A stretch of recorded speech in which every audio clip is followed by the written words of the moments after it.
Welcome back to the 1916 Company. This is Watches Tonight, and I'm your host, Tim Mosso. This evening, we talk about the 4 watches that changed my life. We chat live, and I share your viewer wrist shots tonight on Watches Tonight. This is an interactive experience, so if you're active in the chat box, I will interact with you. We've got Edward from Sweden, we've got Miroslav from Europe, Arto Charles from New York City, Pizza Man from Minnesota, where they do make good pizza, Ozempic Face, hopefully slimming, Jim Millett from the UK, Moto Gunner from Athens, Georgia, Abdul from Germany, Joe Tyson, as ever, from Apex, North Carolina. Welcome, guys. It's good to see you. And as we shuffle in, let me remind you that you can also enjoy my shorts on my Instagram. This week, I've posted my first ever Roger W. Smith, a Series 4 triple calendar moon phase, on the platform. So join me, Tim_Mosso on Instagram, and binge watch my 60-second reviews of things you can't find anywhere else. All right, viewers chats number 1. Neil B. attends the first ever Watchaholic meeting in Naples, Florida. We've got Patek x2 and a full gold Skydweller, looking good. Jeff S. surpasses his own high standard with not 1, not 2, but 3 tourbillon regulators on one wrist. Take that, Nicholas Hayek. Jeff R. of Texas wows with the surprisingly subtle Audemars Piguet Royal Oak That Much You See minute repeater. And we have Richard C., who combines his well-known platinum Rolex Daytona, seen here many times, with a newly arrived Aston Martin Vantage Formula One. Enjoy them both, Richard.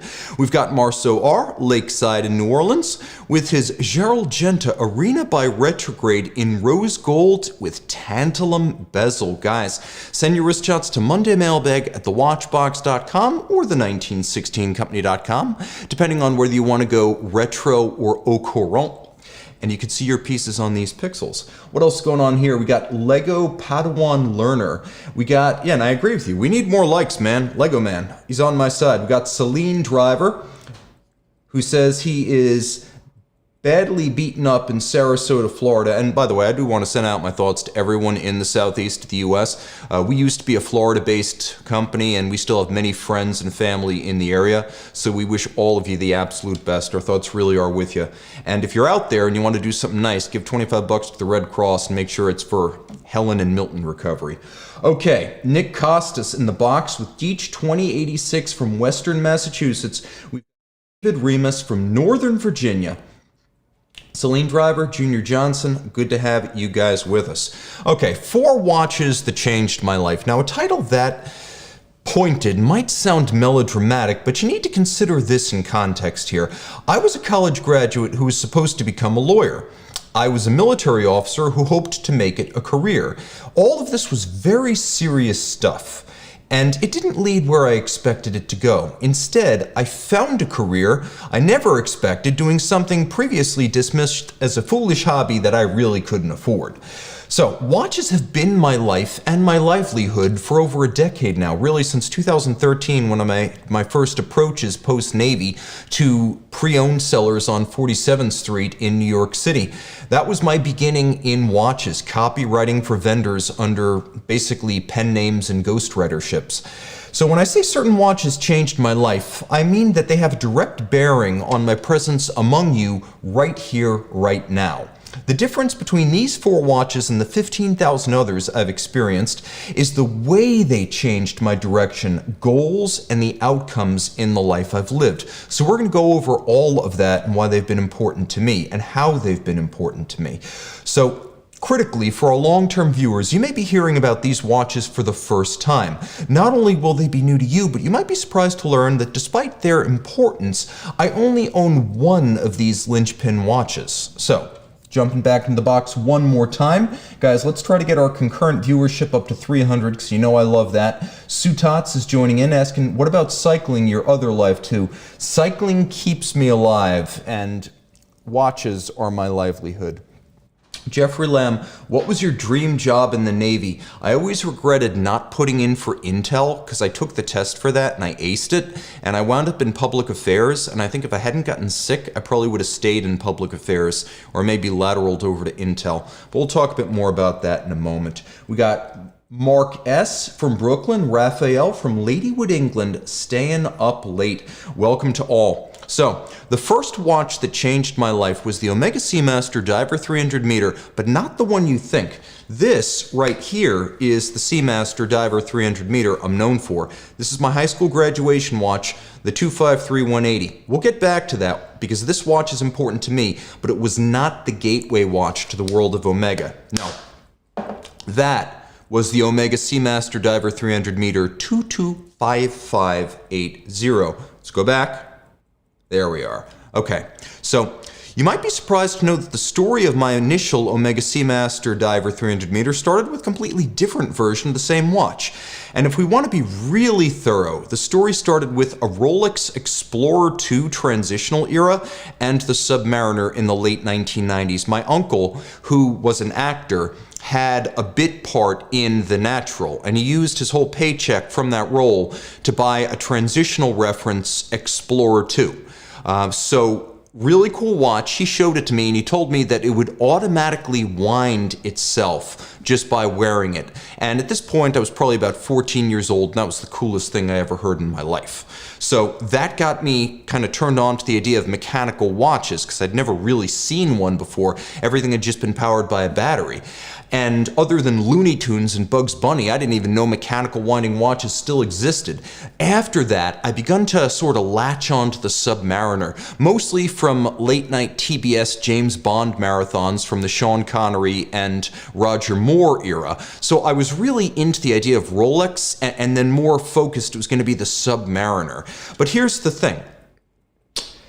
Ultimately a dead end, though it got me thinking about watches. My friends used to go out on nights, during weekends or Fridays, back in high school, and they'd meet at malls and parking lots, both of which eventually drove me to seek more interesting friends. But when a mall was planned, that meant a Tourneau was on my agenda. And I stuck with those guys for the time being because they had cars and I did not. So heading to Tourneau was a big damn deal. So it was really just to get another glimpse at the Omega 225580. The one we now call the electric blue dial was brand new at the time. It came out in the year 2000, so it was a follow-up to the well-known Pierce Brosnan watch. It took the broadsword hands maxi dial of the 1998 300 meter GMT, and it combined it with the case, the helium valve, and the movement of the standard diver 300 meter. And this is where my obsession with the Seamasters really started. Now, I'm sure this watch was priced right in the $2,000 range back then, but to a high school student's eyes, it looked like $200,000. Owning something like that at the time seemed unimaginable, but I couldn't stop thinking about it, and I went back to Tourneau at least 5 times just to look at it in the window. And it didn't even occur to me to try it on. Of course, these are shots from my video when I eventually encountered it as a member of the industry, but it's not that I thought they would blow me off or refuse if I asked. I just couldn't imagine anyone would be allowed to touch such a thing before paying in advance. And I guess that's sort of how naive I was at the time as a teenager. But I also experienced total awe. You know that feeling you get when you're a little kid and your grandma tells you about God? Or for the first time in your life, you get to ride a roller coaster, or you see the size of the Empire State Building as a child. Total awe. That's the feeling we get when we see our first Grail level watch, the first watch we idolize, the first watch that really inflames our imagination and our hearts. So the magic of that Omega was and is a dial that almost defies photography. As you can see in Omega's official photo here, it looks just like a dark, almost black spot, which does it absolutely no justice. Ignore that. The dial looks like this in person.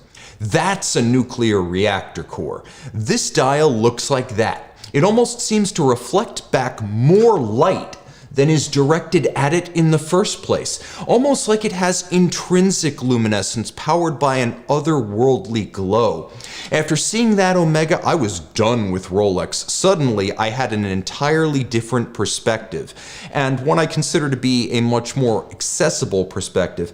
Omega had a product at 2/3 the price and looked like it should cost 10 times as much money as the Submariner. If I hadn't started thinking about Omega this way and opening my mind to luxury brands other than Rolex in my late teens, I probably wouldn't have understood the significance of my grandpa's Omega Seamaster when I, just by happenstance, found it in a drawer late in my high school career. And I probably wouldn't have bought a watch with the graduation money, since Rolex was so far out of reach with the kind of money I had left over after buying a laptop for college.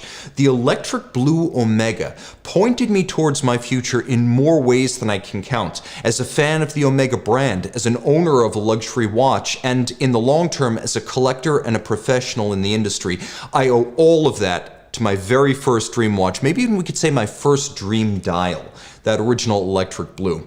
All right, wrist shots number 2. I asked, you answered. We have a set of alumni from our collector conversation, starting with Rick R. from the Midwest with his Chapek Antarctique Roaring 40s in Chicago, admiring the historic Wrigley building. We've got Joseph P. of Florida, who captures an elegant moment with his Omega Seamaster reduced in gold. Joseph, always a pleasure. Pablo proudly wears his Breguet Type 22 while watching the Watches Tonight Breguet show. David K. and his Omega Seamaster Diver 300-meter GMT chronograph, yep, all in one, celebrate Japan's Osaka Castle. Kelvin relishes the atmosphere also of Japan here in Kyoto with his Grand Seiko SPGM 251 GMT, a limited edition of only 40 pieces. Send your wrist shots to Monday Mailbag at the1916company.com to see your passion in this fashion. All right, back to the box. Junior Johnson saying my grandpa wore a Timex. My grandpa got that Omega for 25 years repairing electric appliances. He worked for Remington as a repairman, and I think I got my mechanical acumen from him. And Rick on Watch is saying it's fun looking back on those early pieces. The Grinch is this. No, this is Tim Mosso. If you're wondering which YouTube Tim, this is Tim Mosso. We got Thomas Burnett and asking at the Black Belt Watch Collector Great Collectors Conversation that you did with Tim, came out on Saturday. Loved your stories about how you traded watches to get where you are with them. Yes, check out Steve Santiago's discussion, Collector Conversation with me on this channel, where he talks about coming up out of Los Angeles to New England, customizing race cars, starting his own martial arts studio, achieving a black belt, and trading watches. Yes, one man in a single lifetime, all of those things. And we've got the black belt watch collector himself, Steve, in the box, saying, I miss my Omega, but my Tudor is nice as well. Guys, stay with me. If you can, get me up to 300 concurrent viewers. So 4 watches that changed my life. Now you're going to be looking at something a bit more familiar, at least from a brand standpoint. The Jaeger-LeCoultre Master Compressor Geographic. This was my first real encounter with an horlogerie watch, something that was substantially handmade and built in lower volumes than the mass-produced watches that had acquainted me with Swiss horology. This was the have you ever worn a real watch era of JLC advertising. Do you remember that? It was controversial but deliberately provocative, and I think it got the message across, because for a lot of folks who were just discovering handmade watches and lower volume pieces, this was a great way to get into them from a brand that was rock solid, around forever, and will be around forever to take care of you. I was around 22 years old when I found this watch, and just out of college. My Seamaster was still the center of my world as a watch owner and watch enthusiast, and I couldn't really understand what was appealing about all of these smaller nameplates and the esoteric functions of their sometimes oddly styled watches. Again, a local mall Tourneau, which really was the gateway for a lot of kids in the late 90s and early 2000s. Spare a thought. It led me to a better understanding of how quality and refinement can elevate a watch above mainstream options like, say, Tag, Omega, Breitling, and Rolex. So this was pure luck. The watch was in a pre-owned case and not part of the regular suite of brands at that Walt Whitman Mall Tourneau. Every piece of this Master Compressor Geographic looked and felt like $1 million. The cool complication was immediately comprehensible to me and easy to use. And I could envision myself using that to keep track of clients and other professionals and the finance adjacent job that I got out of college, where I was dealing with people all around the world, from Hong Kong to London to North Carolina to New York. The feel on the wrist, even in steel at the time, was like a vault, all from one piece it felt, and there was a solid gold medallion on the back that just dazzled me. Even the compressor crowns, which admittedly had me concerned, felt slick, solid, and reassuring in the hand. All of a sudden, I understood how a watch could cost more and be worth it than something like a Tag, an Omega, or a Rolex. This opened up an entire new world. The window I had into horology went from this to this. After JLC, it was like a gateway to everything above and beyond that. And I started looking and I started understanding how big that world could get. The watch shaped my decision to get my JLC Master Compressor Extreme World Alarm when I was still in the Navy. That was my first really high-end watch, and it steered me towards a decision to collect JLC as my focus, and there's part of my old collection, which in turn inspired me to pursue full-time work in the watch industry after the Navy. Without this path, I couldn't have been so single-mindedly possessed to be immersed full-time in the watch world, or driven to earn extra money beyond my bare needs to increase the size of the collection. Nobody ever bought me a JLC, and I never asked. If luxuries like this were to be a personal priority, I found it justifiable only if emotional investment, not just money, was required for my job, and that meant both earning and working in the world of watches full time. That said, I did have one crisis of confidence early on, which brings me to the next critical watch, a real turning point given where it led. So let's take a look in the box here. Richard Combs joining in from South Florida. Richard, if you can, back up, rewind. You were actually in our opening wrist chats, and I always thank you for sending in your pieces. They're great ones. We've got Eric B saying Metal Heart. He's clearly an Accept fan. Of course, 2010, Blood of the Nations. This was their big comeback album with Mark Tourneau on lead vocals. You don't expect an album from a 40-year-old band to be their best, but I think that top to bottom, this may be their best album ever. And how lucky am I to work in a place where I can go live onto mass media with a shirt that includes blood and viscera and not actually get in trouble for that. All right, we got Michael A in the box, pocket watch time. You're gonna be very, very happy because I have a pocket watch with me. This is part of the story. Vince P, have you ever been to the time trial on the Isle of Man, Tim? You're always welcome here. I would love to. I would love to come visit you, Vince, and also Roger Smith if he would have me. And yeah, it would be a good time. What else is going on here? We got Time Hill, great to be with you, and Abdul. We got Gags117 joining in from Ascot, UK, staying up late with us, which I always appreciate. Okay, this one's going to come out of left field because it's a very off-the-radar watch, but it captured my heart like you cannot believe, to the point that it actually rearranged my life priorities. So by late 2015, I had begun sort of contingency planning. Watch You Want was a really small company, and I had to think about whether I could really pursue a long-term career in the watch industry with such a small outfit. A small company, pre-owned, is feast or famine. You have good months, you have bad months, you're always worried about keeping the lights on. And you wonder how far you can actually go with a company that's pretty much been settled into a relatively small scale now for 20 years at the time. So I was thinking pretty hard about that and where this career was going to lead me and whether it was going to keep me at my initial full-time employment in the watch space. So I started thinking about exploring options at other watch vendors, brands, big luxury groups, and distributors. I also started thinking, frankly, about other industries where I have a real passion. Automotive, maybe my experience in mass media and social media would lead me to a career in marketing, or even going back to school for advanced degrees. My mind was really open at that point, and searching, it was a yearning more than a focus. Above all, I wanted to figure out whether I had a career at the company where I was currently working. One watch stopped this thinking in its tracks, and that was the IWC Da Vinci Tourbillon. This was the 3752. Originally a 10th anniversary of the 1985 Da Vinci. It came out in platinum in 1995 and then in yellow gold and with engraved dials for 1999.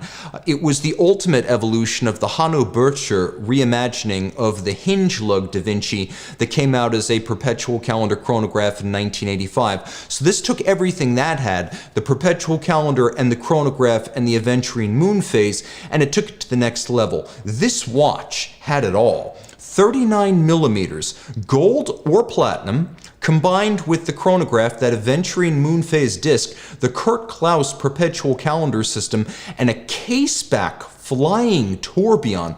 All of this, would you believe it, on the bones of a Valjoux 7750 without the automatic system. A caseback tourbillon, my absolute favorite kind, guys. And if you know me, you know that I put my money where my mouth was and I bought one with my JLC collection. I wasn't going to encounter miracles like this if I were to jump ship to one of the big groups like Kering or Swatch or even Richemont itself, which owns IWC. I was quickly aware that only pre-owned was going to give me a chance to encounter treasures like that had been off the radar of the boutiques and the authorized dealers for decades.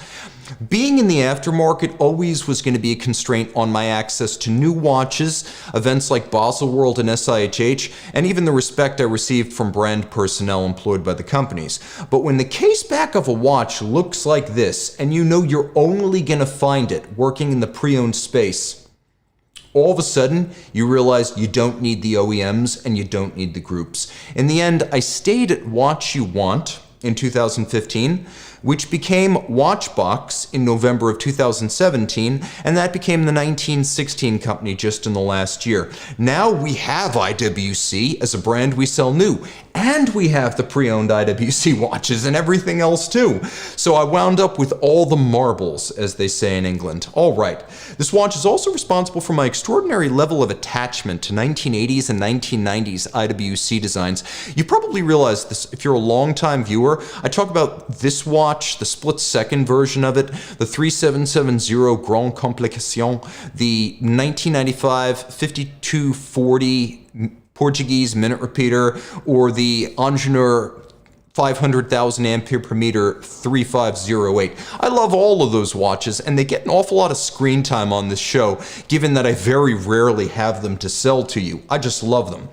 Of course, the Da Vinci tourbillon jump-started this passion and really led me back on a path to sticking with Watch You Want come hell or high water. Thanks, IWC. Much appreciated. All right, what's going on here in the box? We got all of our friends. Mark S. Keystar G60 saying, I usually dislike amputated autos, but for that IWC, I make an exception. Don't you love the fact that they actually put the extra centuries on the case back right there in addition to the tourbillon? And then we've got W saying, hey Tim, what was a watch you never ever thought you could afford or own and you felt like truly marked your success by being able to attain it? Thanks from Miami, Florida.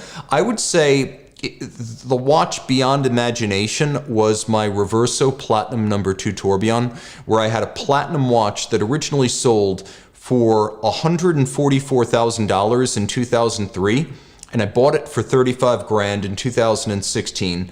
And you know, keep in mind that 144 grand in 2003 was a lot more in real inflation adjusted money, and that was the only watch where I ever owned it and thought, this is a miracle come true. I steadily saved up for my Duomet, which I adored, and I could see myself on a glide path to that watch over 4 years. But when I opened the box for that, with that tourbillon, which had a white gold dial, sterling silver hand-painted Breguet numerals, a movement made of 18-karat white gold alloy, and a caseback tourbillon, it was goosebumps. Let me tell you, that was the experience. If you've ever experienced the thrill of the capture of a Grail watch, it was that. All right, jumping back in. Sutats knows it's going to be the reverse, so Jim Millett is a fan of my Garrick. Not one of the watches that changed my life, but definitely one of my favorites all time. Something I wear with pride. All right, let's jump back to our regularly scheduled program. Viewer chats number 3. I asked and you answered. You always do. Neil G. shares the Glasuta Original chronometer, bought from Layla at the 1916 company in front of SSN 571, the USS Nautilus in Groton, Connecticut, the very first nuclear-powered submarine and nuclear-powered ship. And the chronometer now that inspired the watch from Glasuta Original way back in the day. Rokar A has a whole world on his wrist with Omega and the whole Porsche GT4 RS in his garage. You're a lucky man and I'm jealous. Samard M dazzles us with his IWC Mark 20 pilot's watch moments after delivery. Congrats. Wear it in good health. Gus G, he's in the chat box. Now he's on your screen. And his Omega Seamaster Diver 300 meter white ceramic dial. Enjoy Clearwater Beach in Clearwater, Florida at sunset. And he says he's considering moving there. I love the place. I love the minor league baseball park there. Just be comfortable as a neighbor to Scientology. That's all I can say if you're moving into Clearwater. Miguel J of Albuquerque salutes the balloon aviators with his Omega Speedmaster Tintin. Send your wrist shots to mondaymailbag at thewatchbox.com to see your pieces on these pixels and your watch on this box. What else is going on in the box? Eric B, SC. We have Ottawa in the house. And we've got J and D joining in saying, great show, Tim. Thank you very much. We've got Kasim joining in saying, hey, Tim, first time I've managed to catch a live show in a long time. Could you tell me what happened that led you to not being able to discuss Rolex anymore? Sure. In order to be certified pre-owned, we have to make sure that we're always on the same page as they are, which means that in 95% of the circumstances, any disclosure or representations have to be more or less approved by them. And that's fine, fair deal. Rolex certified pre-owned is a big deal for us. We built an entire workshop for it. We got watchmakers and technicians certified. Given the investment, I can toe the line. That's fine. I hope that in the long run, I can gain their trust to have more autonomy, because Tudor has been very cool with letting me basically plow my own path. And hey, you don't want to be upstaged by Tudor Rolex, right? Let's put something together. So in time, I think they'll be comfortable with me, and we will be able to get back on track with the regular reviews and features on this show. So for now, I'm on best behavior. All right, 4 watches that changed my life. By the time 2021 rolled around, the world was a very different place than when I entered the watch industry, or even a very different place since January 2020, when we now talk about the before times. Those were the before times, and by 2021, we were steadily approaching the modern era. My Navy career ended with some health problems, so if you've ever wondered why we shot over a year of Watches Tonight with masks in the studio, now you know, or at least you know enough to understand. And being shut in for years at a time inspires a soul to do some soul searching and thoughts about the future. Once again, I began thinking about what else I might want to pursue for the sake of personal growth, which is very important to me. I started thinking about building new skills, and that always seemed to lead to the inevitable conclusion that school is the only way to do that. But I hate classrooms, and the pandemic left plenty of paying students feeling shortchanged by mandatory remote learning, which I feel must have gutted the experience of going to a campus and paying tuition and having professors. If you learned everything you paid for in college over Zoom, you should ask for your money back. So I'm glad I didn't get engaged in that. Many of us took up pandemic hobbies, and I wrote a graphic novel, believe it or not, speculative fiction about the American Civil War. Illustrating it was just the part I never expected to do by myself. But like I said, we all took up pandemic hobbies, and in addition to writing this thing, I was surprised to make some progress on actually drawing it out. So I started doing concept art for the book, and just to see if I had any talent drawing at all, I picked someone I deeply admired, and I did a tribute to Dave Stevens, a great artist and a personal art hero of mine, and I wanted to see, could I draw the Rocketeer as envisioned by Stevens? And I'm a huge fan of the Rocketeer comics, and I loved the cult classic movie from 1991, which actually has a quick cameo by Stevens at one point. And after this, I felt like, okay, I think I could probably draw a comic book. I even tried some period Civil War subjects. So there's Admiral Farragut. Subjects featured, there's a cavalry officer in the book. There's a battlefield right there. And I used pointillism for the tree line, which I'm very proud of. I even tried my hand, and don't laugh too hard, with a charcoal take on a watch from a brand we can't discuss. So that is my first effort with charcoal right there. And I started to think I could really do this. The story is written, and I don't need to be a virtuoso like Dave Stevens to do a graphic novel. I mean, look at Hellboy or, BPRD. Like those are great graphic novels and comics. They're not photorealistic drawing. Like if you've got style and you've got passion and people at least know what you're supposed to be communicating with the pencil, you can write a graphic novel or a comic. And I started to think I could really do this, and I could get a degree in illustration from my apartment, pandemic or not. That seems like something you could legitimately do over distance. And I could put together a portfolio and get into the Society of Illustrators, which would give me my long-sought professional credential and profession. And I could absolutely assemble that graphic novel. And then I bought a pocket watch. Right there. This pocket watch, for which I paid $425, a 1926 Illinois Watchco Bunn model, 19 jewel, railroad grade, with a 60-hour mainspring, immaculate porcelain dial, blued overcoil, hairspring, double roller, motor barrel, and gold train wheels. And yes, it was an oily, hairy mess when it arrived. I took it apart, I cleaned it up, I regulated it, I fixed that problem. I'd begun working on the inside of watches during the pandemic, and immediately, this watch left me with no doubt about why career tangents could, for the time, be set entirely aside. George Daniels, who generally complimented nothing and nobody except maybe his own apprentice, Derek Pratt, and the long-dead Breguet, he still had wonderful things to say about American high-grade pocket watches. And I could see why. The deeper I got into this railroad grade chronometer from Illinois, the more I loved it and the more I wanted to learn. Look at the gold center wheel. Look at that gorgeous damascening, the chaton set jewels, the polished screws, the swan's neck, the split compensated balance, bimetallic. Absolutely otherworldly stuff for something a railroad worker could buy with a month's salary or 2 months' salary back in the 1920s. This resonated with me even in a way that my wristwatch teardowns didn't. Granted, I'd been inside much more sophisticated watches. I think I've got my 7750 chrono teardown there. Do we have the chrono teardown with all the parts, Nick? Maybe not? Okay. But my point is, I'd been inside watches that have a whole lot more going on. Calendar systems, chronographs, winding systems, automatic. And although they were more complicated and intricate, they were also industrial and forgettable. That's the 7750 right there.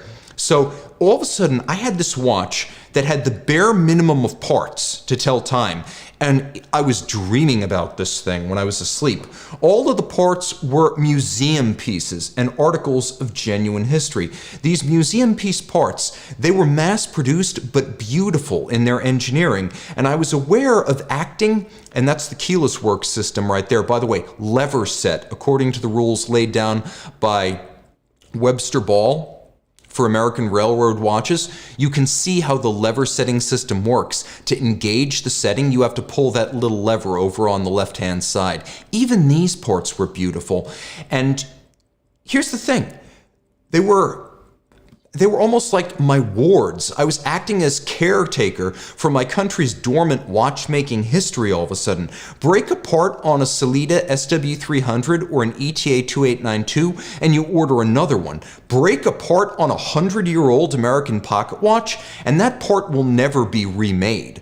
And the power of that watch didn't just grab me. It affected everyone. It opened doors I never imagined. Recep Recepy stuck around for 30 minutes after I interviewed him to talk about this watch. At the same event, it was Dubai Watch Week 2021, Karsten Freisdorf, who I rate highly as a watchmaker, maybe not so much as a businessman, but highly as a watchmaker, he stuck around for another 15 minutes to talk. and he's kind of a laconic man of few words. He was absolutely amazed that a young person was carrying around a pocket watch. Claude Sapphire, who is the prince of watch dealers and one of the foremost collectors in the world, he too loved my watch and wanted to talk to me about his pocket watches as soon as he saw mine. This thing captures the imagination of people who are jaded lifers in the watch business. And I realized that my day job really leaves very little time and energy for the level of full-time commitment that real watchmaking requires. I don't want to oversell how far I've taken this to date. I can get into a watch that has no problem, take it apart, clean it, put it together, regulate it, oil it. I can do that. Not a perpetual calendar, not some sort of crazy split-second chronograph, but a basic automatic or a 7750. But here's the thing. If I could do this in my spare time, I wouldn't respect it like I do, and I respect it immensely. I've been to the AWCI, the American Watchmakers Clockmakers Institute in Harrison, Ohio, and I've marveled at the skills of the instructors there. These people have all made watches. They're all gods among men. I know many SATA-certified and Lidditz-trained watchmakers, and they're state-of-the-art. They're so far ahead of me, I feel like it would take me decades to catch up. I may need to bow out of this role and seek an apprenticeship or a school to really go anywhere with this in the long run. The sensitive hands, the instincts, the knowledge to do this well are hard-earned, and they're as hard-earned as any graduate degree, and they're perishable. You need to stay at it constantly. That Illinois made watchmaking seem more real and magnetic than a lot of dabbling with wristwatch calibers that I'd done before that. This thing brought watchmaking to life for me. But this goal gives me some ambition and direction, renews my love of watches, and gives me a way I can see myself growing into a new skill set without casting off the knowledge and the friends and the lessons that I've made working here. I hope that I could gain those skills and still retain some part of what I do now and this identity. I know there are plenty of YouTubers in the watch space whose goals revolve around views, subscribers, selling their branded stuff, and winning today's news cycle at any cost. Experiencing the magic of a 100-year-old watch that's still alive and still works helped me understand what my priorities are and what I truly love about this job. I might be a temporary YouTuber, but I think I'm in watches forever. And I think more than anything, I can thank this little guy. By the way, I've got a mic right here on my lapel. Let me see if I can... a quick sample of the heartbeat of this machine.